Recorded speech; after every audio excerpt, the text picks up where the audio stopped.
Good morning! Happy Sunday sa inyong lahat. For the past few days, pinag-uusapan natin ang reconciliation. Dun sa Book of Philippians chapter 4, sinimulan ni Paul yung chapter na to talking about Euodia and Syntyche. Medyo parehong nag-aaway yan, may konti silang disagreement. So sinasabi niya sa yoke fellow, si Syzygus, okay, natulungan sila mag-reconcile. Tapos si Clement at saka yung another fellow worker, the Lord, sabi niya, mag-reconcile kayo in the Lord. But you know what? There's also one thing in common. Si Clement, yung fellow workers, si Syzygus, si Euodia, at si Syntyche, their names are in the Book of Life. Yan. Ano ba yung Book of Life? Ano ba ang matututunan natin dyan? Yan ang pag-uusapan natin ngayon. No? Pero bago natin basahin yung text natin, manalangin muna tayo. Heavenly Father, we thank you for this time that we can study your word. May your word enlighten us and encourage us by your Holy Spirit. In Jesus' name we pray. Amen. Okay. So ito yung text natin sa Philippians chapter 4, verse 2. I plead with Euodia, I plead with Syntyche to agree with each other in the Lord. Yes, and I ask you, loyal yoke fellow, help these women who have contended at my side in the cause of the gospel, along with Clement and the rest of the fellow workers whose names are in the Book of Life. Yan. Ano ba itong Book of Life na to? Well, the Book of Life is a book that contains a list. And that list, okay, is the names of people who will spend eternity with God in heaven. Yan. Ulitin ko. Yung book na ito contains a list of names of the people who are going to spend eternity with God in heaven. Ano bang diferensya ng Book of Life sa Lamb's Book of Life? Are they the same? Pareho ba? The short answer is, oo, yes, pareho sila. Yung longer answer, yung Lamb's Book of Life kasi contains a list of people whose names are in that book and they will walk through the holy city to the New Jerusalem to spend eternity with God in heaven. So makita natin, pareho. Ang Book of Life and the Lamb's Book of Life, pareho yan. Okay, so, pag sinulat yung pangalan mo sa Book of Life, permanente yan. Yes, permanent ang ating pangalan. How is that possible? Paano nangyari yan? Kasi nga, ang nagsulat ng pangalan natin sa Book of Life ay ang Panginoon. Sabi ng John 10:28, sabi ng ating Panginoong Jesus, I give them eternal life and they will never perish. Yung eternal life natin, hindi natin yan inipon o pinagtrabahuan. Ibinigay sa atin na kusa yan ng ating Panginoong Jesus. At dahil ibinigay sa atin, sinulat naman ng ating Ama ang pangalan natin sa Book of Life. Wala nang makakatanggal niyan. Not anyone. Okay? We cannot lose it. Okay. Sabi ng Revelation 20:15, paano naman yung mga taong wala ang pangalan nila sa Book of Life? Those people whose names are not in the Book of Life. Ito sabi ng Revelation 20:15, and anyone whose name was not found recorded in the Book of Life was thrown in the lake of fire. Ano ba itong lake of fire na ito? Okay. Itong lake of fire na to is a place of torment. Dito ipapunish yung demonyo, yung Hades, yung death, yung mga kampon ni Satanas at yung mga taong walang pangalan sa Book of Life. Pupunta sila doon. And the Word of God guarantees us na hindi masaya yung lugar na yun. Mahirap, masakit yung lugar na yun. Ang contrast niyan, yung people who are going to live with God for eternity.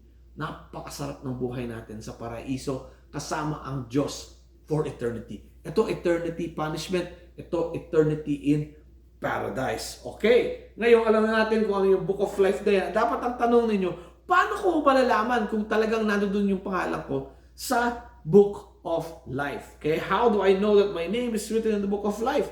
Ito sabi ng ating Panginoon sa Revelation 3:5.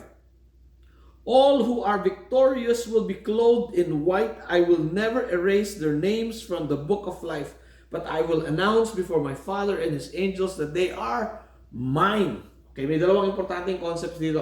Yung victorious and clothed in white.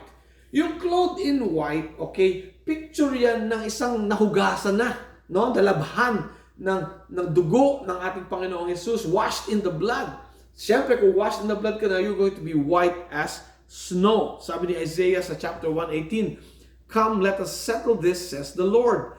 Though your sins are like scarlet, I will make them white as snow. Though they are red like crimson, I will make them white as wool. Kasi yung white, symbol yan ng forgiveness, symbol yan ng purity. Okay? And take note, hindi natin hinuhugasan ang sarili natin. Hindi natin ginagawang puti ang sarili natin. It is God that makes us white. Sabi niya, I will make them white as snow. I will make them white as wool. Hindi tayo nagpapaputi sa sarili natin, ang Panginoon. Okay?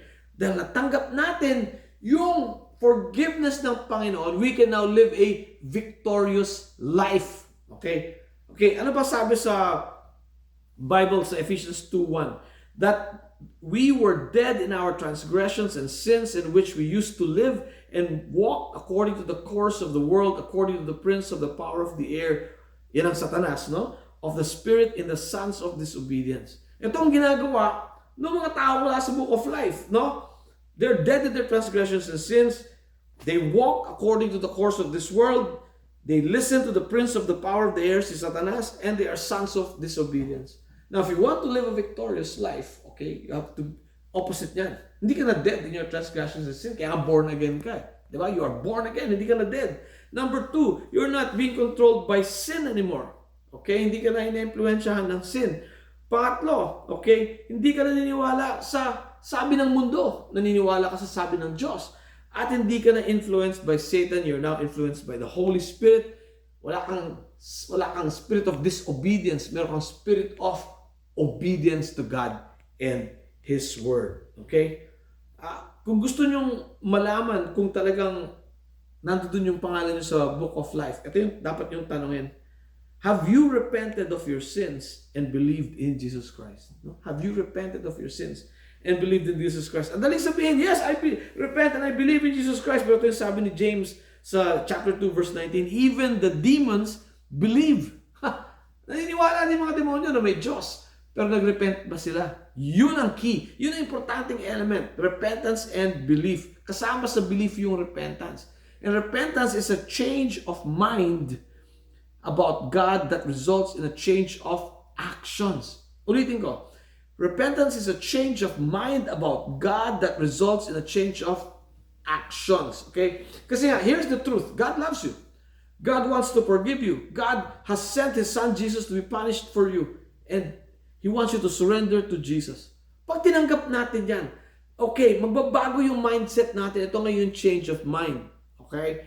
And then, dahil napalitan na yung mind natin, magbabago din ang ating action. Magbabago ang buhay natin. Okay? Now you can be victorious. Now, pwede mo sabihin sa kasalanan, nope, no, I'm not going to sin anymore. And yes, I will be obedient to God and His Word. Ito sabi ni Apostle John sa Luke 3:8, prove by the way you live that you have repented of your sins and turned to God. Ulitin ko, prove by the way you live that you have repented of your sins and turned to God. Dapat nakikita ang pruweba sa buhay natin, no? Na talagang nag-repent na tayo, nagbago na yung pananaw natin sa buhay at nagbago na yung ating aksyon and we have turned to God.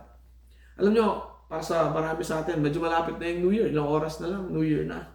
This is a good time, no, to really think about this concept of repentance. Talaga bang nag-repent ako? Talaga bang sinuko ko ang buhay ko sa Diyos?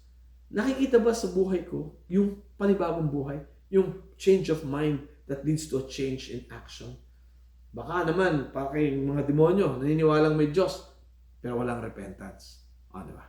So itong New Year na to, I pray that you would commit your life to God and know for sure that you have repented, a change of mind, a change of heart, change of attitude, and then you know that your name is really written in the book of life. Hallelujah. Let's pray. Heavenly Father, maraming salamat sa binigay ninyong pagkakataon na pag-usapan namin ang inyong salita. Lord, I pray that lahat na nakikinig dito sa podcast na ito, na sana, Lord, maisip naming lahat kung ano talaga relasyon namin sa inyong anak. Sumuko pa talaga kami. And nakikita ba yung pagsuko namin sa pamumuhay namin? I pray in this new year, Panginoon, na bagong buhay sa lahat ng nakikinig, bagong sigla sa pagsunod sa inyong salita at sa inyong the leading ng Holy Spirit. So I pray a blessing on all who are listening to this podcast, Lord. In the mighty name of Jesus, I pray. Amen. Happy New Year sa inyong lahat. God bless you.